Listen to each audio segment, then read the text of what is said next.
And welcome back to Crash Bandicoot 4. And it is about time that we made some advances going towards the end of the game. We're on the home stretch, plowing through the Snacks dimension after taking a detour through Insanity Kingdom. We're starting the Rush Hour level, where we're playing as not just one, but two alternate characters. Yeah, there are theories going around that this is specifically a reference to the Rush Hour movie franchise. But at that point, who is Jackie Chan? Jackie Chan. I know some trivia about Rush Hour 1 that is actually quite funny. Which is? For example, the first scene when Agent Carter and Agent Lee are getting used to working with each other, Agent Carter, who's played by Chris Tucker, is led to believe that Agent Lee, who's played by Jackie Chan, does not actually speak English.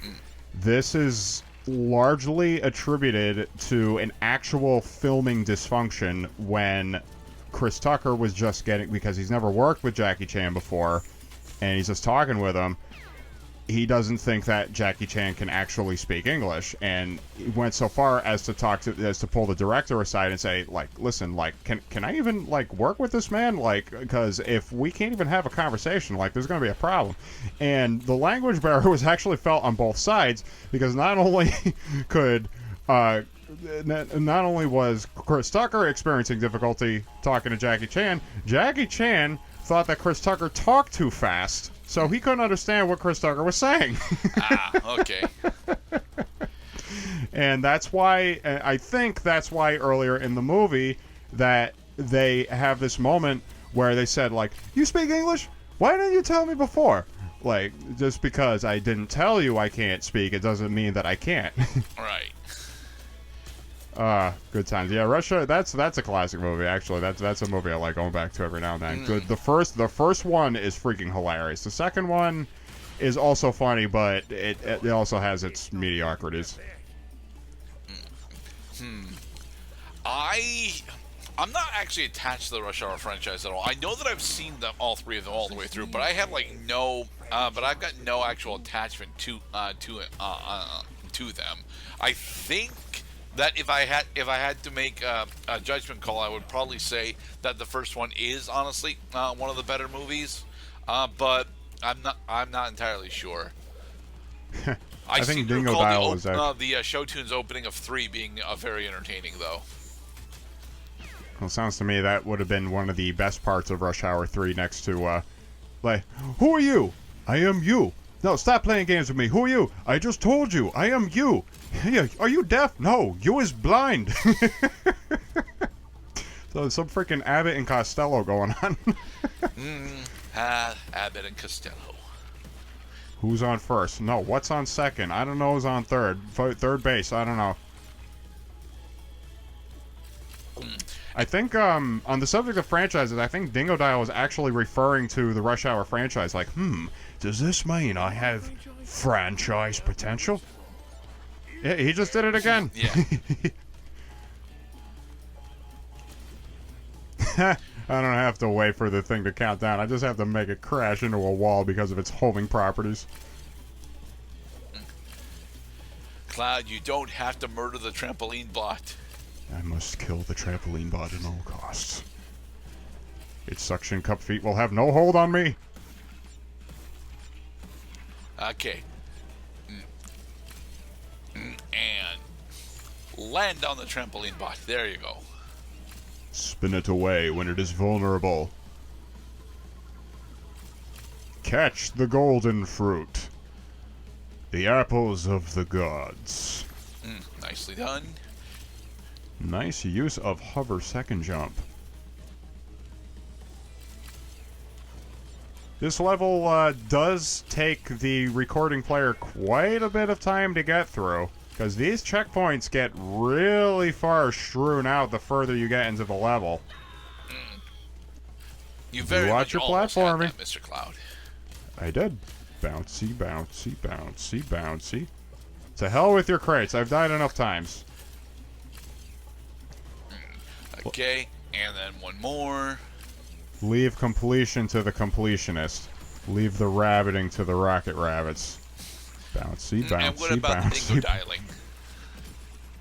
I'm about to dial up another achievement here. We got every last crate over here. And then we go back. No, we're going forward. Well, Okay, we just went back. Yeah, Fine. see? Nice to give me second chances. I will take it.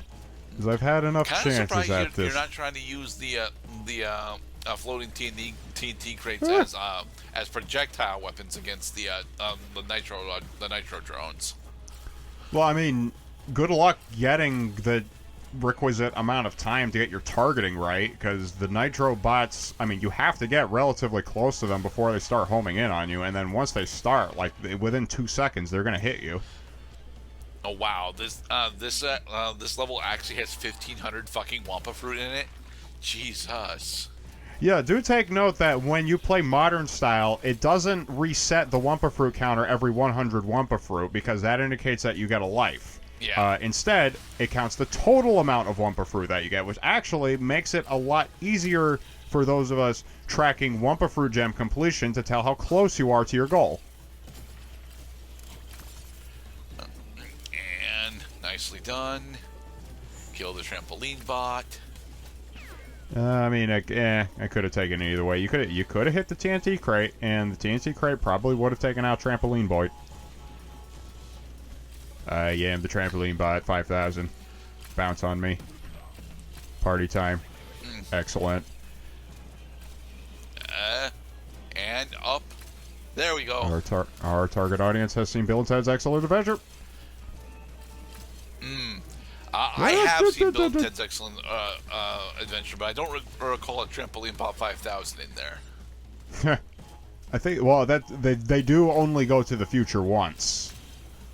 They go to the prehistoric past with Caveman, and then they go see the the year 2688, 700 years, exactly 700 years of when the movie originally takes place.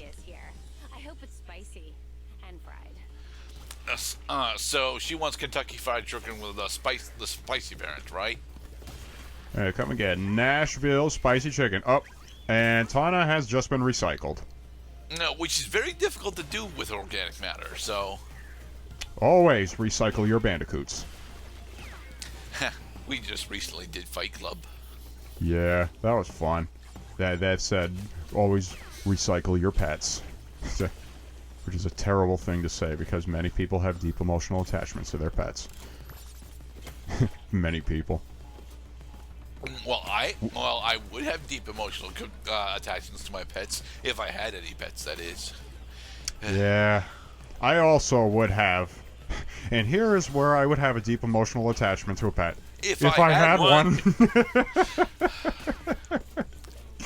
So how much of Fairly Odd Parents do you actually remember, Mr. Cloud?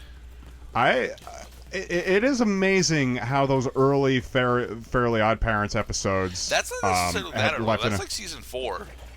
No. That episode was season 1, bro. That can't have been season 1 because they don't start doing time travel stuff until later seasons. Well, I do remember. Mr. Crocker, when in the episode when they introduced him, when he just is just a preposterous villain who is an elementary school teacher obsessed with finding magical fairies. It may just be a phone booth inside of the janitor's closet. He keeps smacking his hand outside the phone booth. It cracks me up to this very day. You missed careful there. There we go. Hey, the more time you spend reminiscing over children's cartoons, the less time you're paying attention to where to actually use your hookshot playing Crash Bandicoot 4. It's about time. Yeah. Gnarly. And here we have instances of the game just refusing to give you the correct context despite you hugging it.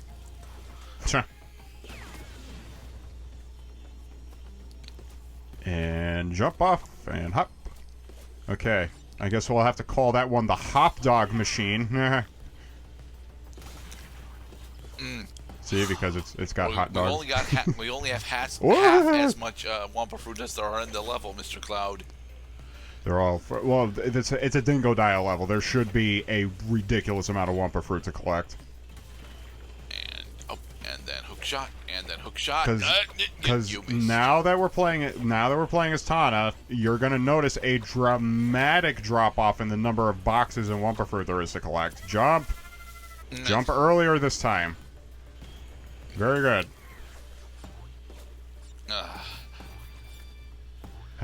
I could use a hop dog right now. And there we go. Fortunately, hop dogs are really high in saturated fat and cholesterol. And we should be about ready to hit the second Wampa gem, though. Just about. 33 deaths. Jesus.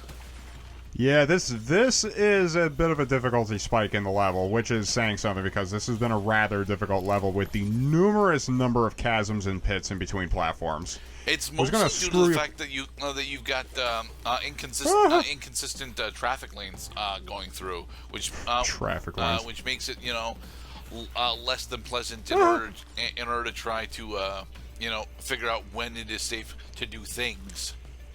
Yes, doing things at the right time is the best time to do things. And over. And hop. And over again. And hop again. All right, we got all 3 Wampa gems. Booyah. Jesus. Okay,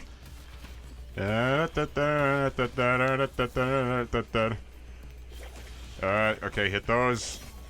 What is this, an action movie? Yes. I mean, Rush Hour was in fact an action comedy, so. It comes full circle.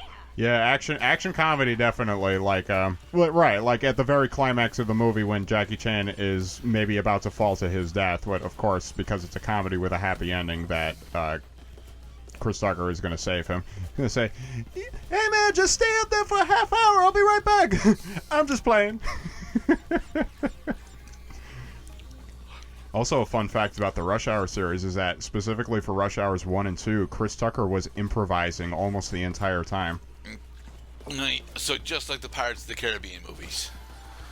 And who was improvising in parts of it? Was virtually it, the entire fucking staff? If internet